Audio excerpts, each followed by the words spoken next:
Friends, ಎಲ್ಲರಿಗೂ ನಮಸ್ಕಾರ. ಏನಪ್ಪ ಇದು ವಿಷಯ ಅಂದರೆ, ತುಂಗಭದ್ರಾ ನದಿಲಿ ನಮ್ಮ ಹುಡುಗಿ ನೀರಲ್ಲಿ ಮುಳುಗಿ ಹೋಗ್ಬಿಟ್ಟಿದ್ಲು. ಅಂತೂ ಇಂತೂ ಕಾಪಾಡಿ ವಾಪಸ್ ಕರ್ಕೊಬಂದಿದ್ದೀನಿ. ಇದು ಫುಲ್ ವೀಡಿಯೋ ನೋಡಿ ಗೊತ್ತಾಗುತ್ತೆ. ರಾಯರ್ಗೆ ಹೋಗಿದ್ವಿ. ರಾಯರ್ಗೆ ಹೋದಾಗ ತುಂಗಭದ್ರಾ ನದಿಲಿ ಈಜಾಡ್ಬೇಕಾದ್ರೆ ಒಂದು ಇನ್ಸಿಡೆಂಟ್ ಆಯಿತು. ಅದು ಫುಲ್ ವೀಡಿಯೋ ನೋಡಿ ಗೊತ್ತಾಗುತ್ತೆ. ಏನಪ್ಪ ಇದು ವಿಷಯ ಅಂದರೆ, ಸಡನ್ನಾಗಿ ಹೊರಟಿದ್ದೆ. ರಾಯರ್ಗೆ ಹೋಗ್ಬೇಕು ಅಂತ ಅಂದ್ಕೊಂಡಿದ್ವಿ. ನನ್ನ ಮದುವೆಗಿನ್ನೂ ಮುಂಚೆ ನಾನು ಮದುವೆ ಆಗಿದ ತಕ್ಷಣ ರಾಯರಿಗೆ ಕರ್ಕೊಬರ್ತೀನಿ ಅಂತ ಅಂದ್ಕೊಂಡಿದ್ದೆ. ಅದಕ್ಕೆ ಕರ್ಕೊಂಡು ಹೊರಟೇ ಬಿಟ್ಟೆ. ಇವಳಂತೂ ಫುಲ್ ಖುಷಿಯಾಗಿದ್ಲು ಹೋಗ್ತಾಯಿದ್ದೀವಿ ಅಂತ. ಅಲ್ಲಿ ಎಸ್ಲೇಟ್ರಾಗಿ ಹೋಗ್ಬೇಕಾದ್ರೆ ಇವಳಿಗೆ ಒಂದು ಕಡೆ ಭಯ ಬೇರೆ ಆಗ್ತಿತ್ತು. ಅದಕ್ಕೆ ಎಕ್ಕರಿಸ್ಕೊಂತಾವಳೆ. ಅಲ್ಲಿಂದ ಸೀದಾ ಕರ್ಕೊಂಡು ಹೊರಟಿದ್ದೆ ಮೆಟ್ರೋಗೆ. ಎಲ್ಲಿ ಅಂದರೆ ಮೆಜೆಸ್ಟಿಕ್ ಎತ್ತಿರೋದು. ಎತ್ಕಡೆಗೆ ಮೆಜೆಸ್ಟಿಕ್ ಇರೋದಿಲ್ಲ, ಇತ್ತ ಕಾಡ್ಗೋಡಿ ಕಡೆಗೆ ಇರೋದು ಮೆಜೆಸ್ಟಿಕ್ಕು. ನೋಡ್ರಿ ಸ್ವಾಮಿ, ಇಂಥ ಹೆಂಡ್ತಿನ ಪಡೆದ ನಾನು ಧನ್ಯನಾದೆ ಅಂತ ಹೇಳ್ತಾ ಎರಡು ಮಾತು ಮುಗಿಸ್ತಿದ್ದೀನಿ. ಜೈ ಹಿಂದ್, ಜೈ ಕರ್ನಾಟಕ ಮಾತು. ಫಸ್ಟ್ ಟೈಮ್ ಮೆಟ್ರೋದಲ್ಲಿ ಕರ್ಕೊಂಡು ಹೋಗಿಬಿಟ್ಟೆ. ಮೆಟ್ರೋದಲ್ಲಿ ಸೀದಾ ಹೊರಟಿದ್ದೆ ಮೆಜೆಸ್ಟಿಕ್ಕಿಗೆ. ಯಾಕೆಂದರೆ ಅಲ್ಲಿಗೆ ನಮ್ಮ ಚಿಕ್ಕಪ್ಪ ನಮ್ಮ ಚಿಕ್ಕಮ್ಮ ಎಲ್ಲರೂ ಬರ್ತಾರೆ. ಅದಕ್ಕೆ ಅಲ್ಲಿ ಹೋಗ್ತಾಯಿದ್ದೀವಿ. ಆಮೇಲೆ ಇವಳು ಏನೋ ಒಂದು ಡೈಲಾಗ್ ಹೇಳ್ತಾಳೆ ನೋಡಿ, ಮೆಟ್ರೋ ಎಲ್ಲಿಂದ ಎಲ್ಲಿಗೈತಿ ಅಂತ ಹೇಳ್ತಾಳೆ. ನೀವೇ ಕೇಳಿಸ್ಕೊಂಡು. ಮೆಟ್ರೋದಾಗ ಎಲ್ಲಿ ಹೊರಟಿರೋದು ನೋಡಿ ಫ್ರೆಂಡ್ಸ್. ಮೆಟ್ರೋ ಸೀದಾ ಮಂತ್ರಾಲಯಕ್ಕೆ ಹೋಗುತ್ತೆ. ಈ ಥರ ಮೆಟ್ರೋ ಮಾಡಿಸಿದ್ದಾಳೆ. ಈ ಥರ ಮೆಟ್ರೋ ಮಾಡ್ಸೋಕ್ಕೆ ಯಾರಿಂದನೂ ಸಾಧ್ಯನೇ ಇಲ್ಲ. ಅಯ್ಯೋ ದುರ್ಬೀಜ್ ಕುಟ್ಟಿದ ದುರಹಂಕಾರದ ದುರಾಭಿಮಾನದ ದುಸ್ಸಾಹವಾಸದ ನನ್ನ ಮಗ, ನೀನು ಇಲ್ಲಿದ್ದೀರಾ? ನೀನು ಯಾವೂರಲ್ಲ ನಿಂದು? ಅಂದರೆ ಸೀದಾ ಮಂತ್ರಾಲಯಕ್ಕೆ ಡೈರೆಕ್ಟು ಸ್ಲೀಪರ್ ಕೋಚ್ ಬುಕ್ ಮಾಡಿದ್ವಿ. ಒಬ್ರಿಗೆ 850 ರೂಪಾಯಿ. AC ಬಸ್ಸು ಮಸ್ತಿತ್ತು ನಿಜವಾಗೂ. ಫಸ್ಟ್ ಟೈಮ್ ಹೋಗಿದ್ದು, ಒಳ್ಳೆ ಎಕ್ಸ್ಪೀರಿಯೆನ್ಸ್ ಆಯಿತು. ಹೋಗಿದ್ಕು 850 ರೂಪಾಯಿ ಒಂದು ಸೀಟು ಕೊಟ್ಟಿದ್ಕು ಏನು ಲಾಸ್ ಇಲ್ಲ. ಫುಲ್ಲು AC ಬರ್ತಾಯಿತ್ತು. ಒಳ್ಳೆ ಮಸ್ತ್ AC. ಚಾರ್ಜರ್ ಚಾರ್ಜರ್ ಪಾಯಿಂಟು, ತಲ್ದೀಮು ಮತ್ತು ಬೆಡ್ಶೀಟು ಎಲ್ಲ ಇತ್ತು. ಮಸ್ತ್ ಅಂತ ಹೇಳೋಕ್ಕೆ ಇಷ್ಟಪಡ್ತೀನಿ. ಕೊಟ್ಟಿದ್ದು 850 ರೂಪಾಯಿಗೆ ವರ್ತ್ ಅನ್ನಿಸ್ತು. ಅಲ್ಲಿಂದ ಸೀದಾ ಹೊರಟಿ. ಈಗ ಇಲ್ಲೇನೋ ನಮ್ಮ ಸುನಂದ ಚಾಕ್ಲೇಟ್ ಕೊಡ್ತೀನಿ ಅಂತ ಹೇಳ್ಬಿಟ್ಟು ನನ್ನ ಬುಟ್ಟಿಗೆ ಹಾಕೊಂತಾವಳೆ. ಇವಳೇನೋ ಊಟ ಮಾಡಿದೆ ಅಂತ ಕೇಳಿದ್ಲು ನೋಡಿ. ಕೂಳ್ ತಿಂದ? ಊಟ ಮಾಡ್ದ? ಏನು ತಿಂದೆ? ಪುಳಿಯೋಗರೆ. ನೀವು ಬೇಕು ಅಂತ ಬೇಕು ಅಂತಲ್ಲ, ನೀವು ಬೇಕು ಅಂತಲ್ಲ.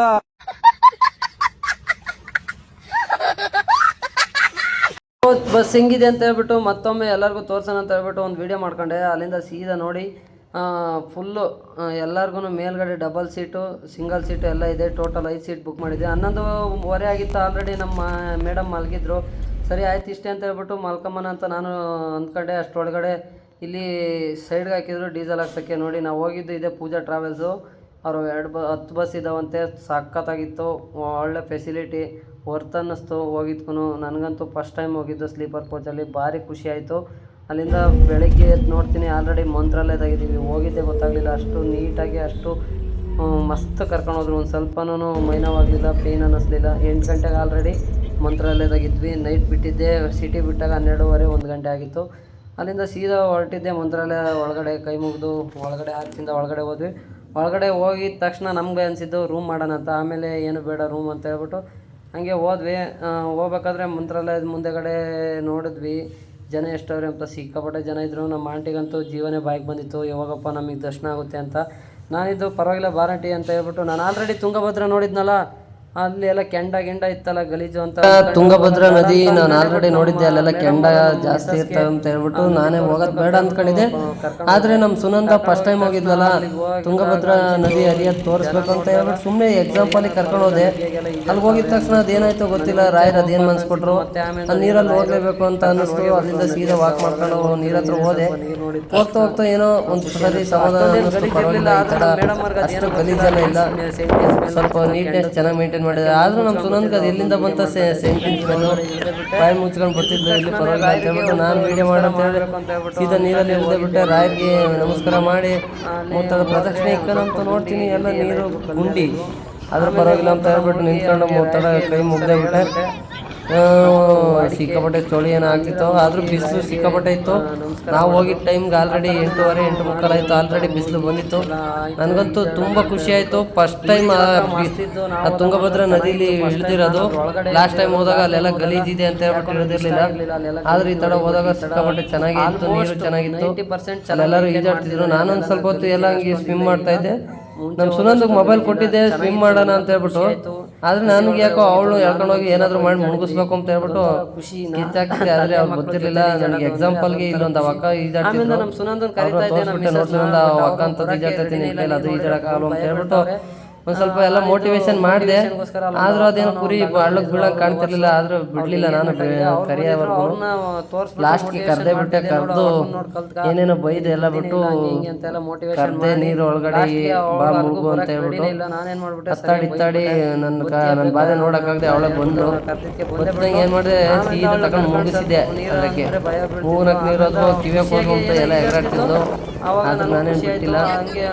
ನಮ್ಮ ಚಿಗಪ್ಪ ಅಂತೂ ಹರಿಯ ನೀರಾಗೆ ಸ್ನಾನ ಮಾಡಿದ್ರೆ ಅದು ಬರುತ್ತೆ ಇದು ಬರುತ್ತೆ, ಪಾಪ ಪುಣ್ಯ ಎಲ್ಲ ಕಳೆದೋಗುತ್ತೆ ಅಂತೆಲ್ಲ ನಮ್ಮ ಸುನಂದಗೆ ಎಲ್ಲ ಮೋಟಿವೇಶನ್ ಮಾಡಿದ್ಕೆ ನಾನು ಸುಮ್ಮನೆ ಹಂಗೆ ಭಯ ಬೀಳ್ತಾಳೆ ಅಂತ ಹೇಳ್ಬಿಟ್ಟು ಎತ್ಕೊಂಡಂಗೆಲ್ಲ ಒಂದಿಟ್ಟು ಸುತ್ತರಿಸ್ದೆ. ಆಮೇಲೆ ಅದೆಲ್ಲ ಕರ್ಕೊಂಡು ಹೋಗೋಣ ಅಂತ ಹೋಗ್ತಾ ಇದ್ದೆ. ಅವಳು ಕಿರ್ಲು ಕಂಪ್ತಿದ್ಲು, ಬೇಡಮ್ಮಮ್ಮ ಉದ್ದೈತೆ ಅಂತ.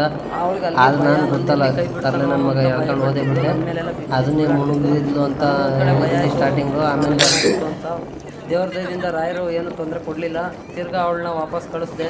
ಆಯಿತು ನಡಿ ಇಲ್ಲಿಂದ ವಾಪಸ್ಸು, ನಾನೇ ಹೋಗ್ತೀನಿ ಆ ಕಡೆ ಅಂತ ಹೇಳ್ಬಿಟ್ಟು ಕಂಪ್ತಿದ್ಲು. ಮಮ್ಮ ಬಿಡಮ್ಮ, ನಾನು ಬೇಡ, ನಾನು ಬರಲ್ಲ ಅಂತ ಹೇಳ್ಬಿಟ್ಟು.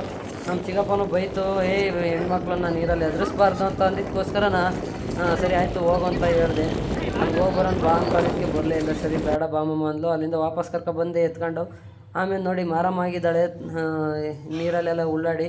ಇವಾಗ ನೋಡಿ ಮಾರಮ್ಮ ಇದ್ದಾಳು, ಹಂಗೆ ಗೌರಮ್ಮ ಆಗಿಬಿಟ್ಲು. ಸ್ನಾನ ಗೀನ ಎಲ್ಲ ಮಾಡ್ಕೊಂಡು ಮತ್ತೆ ಅವರು ಲೇಡೀಸ್ಗೆ ಸ್ನಾನ ಮತ್ತು ಡ್ರೆಸ್ ಚೇಂಜಿಂಗ್ ರೂಮ್ ಮಾಡಿದ್ವಿ. ಅಲ್ಲಿ ಹೋಗ್ಬಿಟ್ಟು ಎಲ್ಲ ನಮ್ಮ ಚಿಗಮ್ಮ ನಮ್ಮ ಸುನಿ ನೋಡಿ ಅತ್ತೆ ಸೊಸೆ ಒಳ್ಳೆ ತಾಯಿ ಮಕ್ಕಳಾಗಿದ್ದಾರೆ. ನನಗಂತೂ ಭಾರಿ ಖುಷಿ ಆಯಿತು. ಅಲ್ಲಿಂದ ತಂದಿದ್ವಲ್ಲ ಲಗೇಜು ಅಲ್ಲಿ ಇಡೋಣ ಅಂತ ಹೇಳ್ಬಿಟ್ಟು ಯಾವುದಾದ್ರೂ ಅಂಗಡಿಲಿ ಇಡೋಣ ಅಂತ ಹೇಳ್ಬಿಟ್ಟು ಹೋದ್ವಿ. ಆಮೇಲೆ ಇವ್ರಿಗೂ ಅಣ್ಣ ಒಂದು ಅವಕ್ಕ ಸಿಕ್ಕಿದ್ರಲ್ಲ, ಅವರು ಏನು ಮಾಡಿದ್ರು, ನಾವು ರೂಮ್ ಮಾಡಿದ್ದೀವಿ ಅಲ್ಲಿ ಇಲ್ಲಿ ಯಾಕೆ ಇಡ್ತೀರಾ, ನಮ್ಮ ರೂಮಲ್ಲೇ ಇಡಿ ಅಂದರು. ಅದಕ್ಕೆ ಓದಲ್ಲಿ ಯಾಕೆ ರಿಲೇಷನ್ ಬೆಳೆಸ್ಕೋಬೇಕು, ಒಳ್ಳೆಯವ್ರು ಸಹವಾಸ ಮಾಡಿದ್ರೆ ಯಾವತ್ತೂ ಕೆಟ್ಟದ್ದಾಗಲ್ಲ. ಅವರು ತುಂಬ ಒಳ್ಳೆಯವರು. ಅವ್ರ ರೂಮಲ್ಲೇ ನಮ್ಮ ಲಗೇಜ್ ಎಲ್ಲ ದುಡ್ಡು ಬೇಕಾದ್ರೆ ಯಾವಾಗ ಬೇಕಾದ್ರೆ ದುಡಿಬೋದು. ನಾನು ಅಣ್ಣ ನನ್ನ ಅದು ಒಳ್ಳೊಳ್ಳೆ ಸ್ಥಳಕ್ಕೆ ಹೋಗ್ಬೇಕು, ದೇವರು ಅಲ್ಲೂ ಖುಷಿ ಪಡ್ಬೇಕು. ಹೊಳಿಗೆ ಹೋಗೋಣ ಅಂತ ಹೋದ್ವಿ. ಅಲ್ಲಿ ಗೋಮಾತೆ ಇತ್ತು. ಯಾಕೋ ನನಗೆ ನೋಡಬೇಕು ಅನ್ನಿಸ್ತು. ಅದನ್ನೆಲ್ಲ ಮುಟ್ಟಿ ಆಶೀರ್ವಾದ ತಗೊಂಡು ನನಗಂತೂ ಭಾರಿ ಖುಷಿ ಆಯಿತು. ಅದನ್ನು ಮುಟ್ಟಿದ್ದು ಅದೊಂದು ಸ್ವಲ್ಪನೂ ನನಗೆ ಡಿಸ್ಟರ್ಬೇ ಮಾಡಲಿ ಅಂದರೆ ಏನು ಆಯಾ ಥರ ಏನೂ ಮಾಡಲಿಲ್ಲ. ಅಲ್ಲಿಂದ ಸೀದಾ ಒಳಗಡೆಗೆ ಹೋದ್ವಿ. ಹೋಗ್ಬೇಕಾದ್ರೆ ಅನಿಸಿದ್ದು ಲಾಸ್ಟ್ ಟೈಮ್ ಬಂದಾಗ ಬಿಸಿಲಲ್ಲಿ ತುಂಬ ಬೆಂದಿದ್ವಿ. ಏನಪ್ಪ ರಾಯರೇ ಇಷ್ಟೊಂದು ಕಷ್ಟ ಅನಿಸಿತ್ತು. ಈ ಥರ ಎಲ್ಲನ ಚಪ್ರ ಹಾಕಿದ್ದಾರೆ, ತುಂಬ ಖುಷಿ ಆಯಿತು. ಸಿಕ್ಕಾಪಟ್ಟೆ ಜನ ನೆರಳಲ್ಲಿ ಕೂತ್ಕೊಂಡು ವಿಶ್ರಾಂತಿ ಪಡಿತಾರೆ. ಮಂಚಲಮ್ಮ ನೋಡಿ ಇಲ್ಲೆಲ್ಲ ವಾಟರ್ ಬಾಟ್ಲ್ ಹಾಕಿದ್ದಾರೆ. ಆ ಥರ ಯಾರು ಗಲೀಜು ಮಾಡಬೇಡಿ. ಅಲ್ಲಿಂದ ಕ್ಯೂ ಹೋದ್ವಿ. ನಮ್ಮ ಆಂಟಿ ಸ್ಟಾರ್ಟಿಂಗ್ ಏನು ಹೇಳಿತ್ತು ಅಂದರೆ ಸಿಕ್ಕಾಪಟ್ಟೆ ಜನ, ನಮ್ಗೆ ಯಾವಾಗ ದರ್ಶನ ಆಗುತ್ತೋ ಲೇಟ್ ಆಯಿತು ಅಂತ ಬೇಜಾರಾಗಿತ್ತು. ಬಟ್ ರಾಯರು ಮನ್ಸು ಮಾಡಿದ್ರೆ ಯಾವುದು ಅಸಾಧ್ಯ ಅಲ್ಲ ಅನ್ನೋಕ್ಕೆ ಇದೊಂದೇ ಸಾಕ್ಷಿ. ಕರೆಕ್ಟಾಗಿ 10:15 ಒಳಗಡೆ ಹೋದ್ವಿ. 10:31 ಆಲ್ರೆಡಿ ದರ್ಶನ ಮುಗಿಸಿ ನಾವು ಕೂತ್ಕೊಂಡಿದ್ವಿ. ನೋಡಿ ಇಲ್ಲಿಂದ ನಾವು ಹೆಂಗೆ ಅಂದರೆ ಒಂದು ಸೆಕೆಂಡು ನಿಂತ್ಕೊಂಡಿಲ್ಲ, ಸುಮ್ಮನೆ ಹಂಗೆ ಫ್ಲೋ ಆಗ್ತದೆ.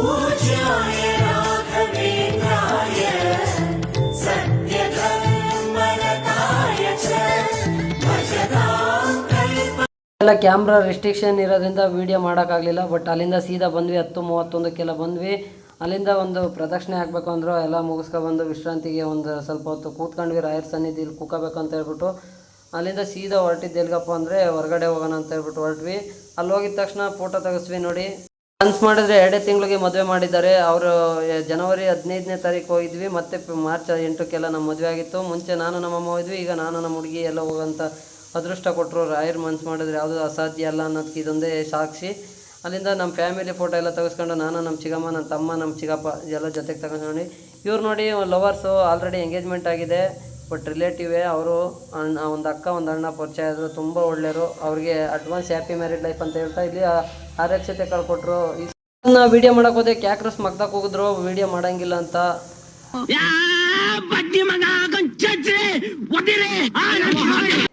ಊಟ ಮಾಡೋಣ ಅಂತ ಹೇಳ್ಬಿಟ್ಟು ಹೊರಟ್ವಿ ಸಾಲಾಗೆ. ಇದು ರಾಯರ್ದು ಅನ್ನ ಸಂತರ್ಪಣೆ ಜಾಗ. ಅಲ್ಲಿಂದ ಕ್ಯೂ ಏನು ಅಷ್ಟೊಂದು ಇರಲಿಲ್ಲ. ಬಟ್ ಆ ಊಟಕ್ಕೆ ಹೋಗ್ಬೇಕಾದ್ರೆ ಸ್ವಲ್ಪ ಕ್ಯೂ ಜಾಸ್ತಿನೇ ಆಯಿತು. ಲೇಟ್ ಆಯಿತು, ಪರವಾಗಿಲ್ಲ ಅಂತ ಅಂದ್ಕೊಂಡು ರಾಯರ್ ಪ್ರಸಾದ ತಿನ್ನಲೇಬೇಕು ಅಂತ ಹೇಳ್ಬಿಟ್ಟು ಹೋದ್ವಿ. ತುಂಬ ಚೆನ್ನಾಗಿತ್ತು. ಯಾರಾದರೂ ಹೋದರೆ ನೀವು ಎಷ್ಟು ಊಟ ಮಾಡ್ತೀರೋ ಅಷ್ಟಾದರೂ ಅದರಲ್ಲಿ ಅರ್ಧ ಆದ್ರೂ ದಾನ ಮಾಡಿ ಬನ್ನಿ, ಅಲ್ಪ ಸ್ವಲ್ಪ ನಿಮ್ಮ ಕಾಣಿಕೆ ಕೊಟ್ಟು ಬನ್ನಿ ಅಂತ ಹೇಳ್ತಾ ಊಟ ಮಾತ್ರ ಮಸ್ತಿತ್ತು. ನಮ್ಮ ಹುಡುಗಿ ಅಂತೂ ಭಾರಿ ಹೊಟ್ಟೆ ಹಸ್ಕೊಂಡಿದ್ಲು, ಸರಿಯಾಗಿ ಕುಕ್ಕಿದ್ರು. ಒಂದು ಫೋಟೋ ತಗೊಂಡೆ ಊಟ ಮಾಡಿರೋದನ್ನ. ತಿರ್ಗಿ ನಾನು ಊಟ ಮಾಡಿಲ್ಲ, ಊಟ ಕೊಡ್ಸು ಅಂತ ಹೇಳ್ಬಾರ್ದು ಅಂತ ಹೇಳ್ಬಿಟ್ಟು. ನೀನ್ ನಂಬಿರೋ ರಾಯರಿಗೆ ಖಂಡಿತ ಗೊತ್ತಿದೆ, ನೀನ್ ಸೋತ ಜಾಗದಲ್ಲೇ ನಿನ್ನ ಹಿಂಗ್ ಗೆಲ್ಸ್ಬೇಕು, ನಿನ್ನ ತುಳಿಬೇಕು ಅನ್ನೋರಿಂದ ಹೆಂಗ್ ಉಳಿಸ್ಬೇಕು, ಅವ್ರಿಗೆ ಯಾವಾಗ ಪಾಠ ಕಲಿಸ್ಬೇಕಂತ ರಾಯರ ಮೇಲೆ ಒಂದು ನಿಜವಾದ ನಂಬಿಕೆ ಅನ್ನೋದಿದ್ರೆ ಕೂಸ್ಕೊಂಡ್ಬಿಟ್ಟು ಸೀದಾ ಹೊರಟಿದ್ದೆ ರೈಲ್ವೆ ಟ್ರ್ಯಾಕ್ ಹತ್ರ. ಟ್ರೈನ್ಗೆ ಹೋಗೋಣ ಬೆಂಗಳೂರಿಗೆ ಅಂತ. ಬಟ್ ನಮ್ಮ ಹಣೆ ಬರ ಟ್ರೈನು ಸಂಜೆ 6 ಗಂಟೆವರೆಗೂ 8 ಗಂಟೆವರೆಗೂ ಇಲ್ಲ ಅಂದರು. ಮತ್ತೆ ಅಲ್ಲಿಂದ ವಾಪಸ್ ಬಂದ್ವಿ.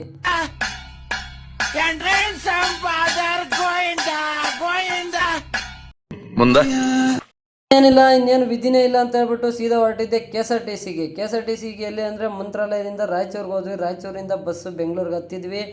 ಹತ್ತಿದ ತಕ್ಷಣ ಪಾಪ ನಮ್ಮ ಮಗ ಹತ್ಬಿಟ್ಟೈತೆ. ಯಪ್ಪ ಈ ನರ್ಕ ಬೇಡ ಅನ್ನೋಂಗೆ ಆಗ್ಬಿಟ್ಟೈತೆ. ಆಲ್ರೆಡಿ 6 ಗಂಟೆ ಆಗ್ತಾ ಬಂದಿತ್ತು. ನಾವು ಹತ್ತಿದ್ದು 4 ಕಾಲಾಗ ರಾಯಚೂರು. ಊಟ ಮಾಡ್ದ ಅಂತ ಕೇಳಿದ್ಕೆ ಈ ಹುಡುಗಿ ನೋಡಿ ಹೆಂಗಂತೈತೆ.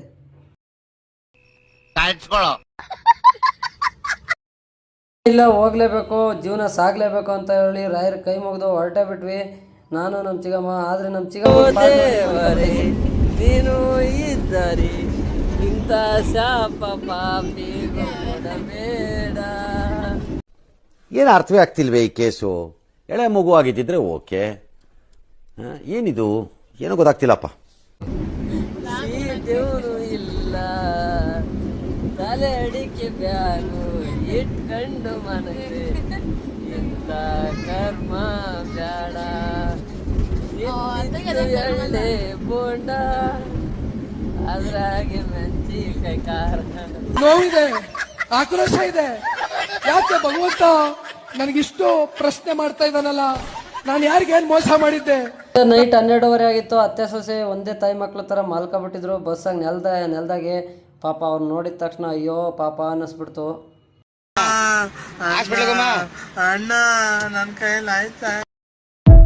ಬೆಂಗಳೂರಿಗೆ ಬರೋಷ್ಟೊತ್ತಿಗೆ 3:30 ಆಗಿತ್ತು. ಅಂದರೆ ಜಾಲಹಳ್ಳಿ ಕ್ರಾಸಿಗೆ ನಮ್ಮ ಚಿಕ್ಕಮ್ಮರ ಅಲ್ಲಿ ಇಳಿಬೇಕಾಯಿತು. ಅದಕ್ಕೆ ಎದ್ದಾಡ್ರಿ ಜಾಲಹಳ್ಳಿ ಕ್ರಾಸ್ ಬಂತು ಅಂತ ಹೇಳೇಬಿಟ್ಟೆ. ಆದರೆ ಅವ್ರು ಎದ್ದಾಳ ಅಷ್ಟೊತ್ತಿಗೆ ಆಲ್ರೆಡಿ ಏನು ಬಂದಿತ್ತು ಅಂದರೆ ಗೊರಗುಂಟೆಪಾಳ್ಯ ಬಂದುಬಿಟ್ಟಿತ್ತು.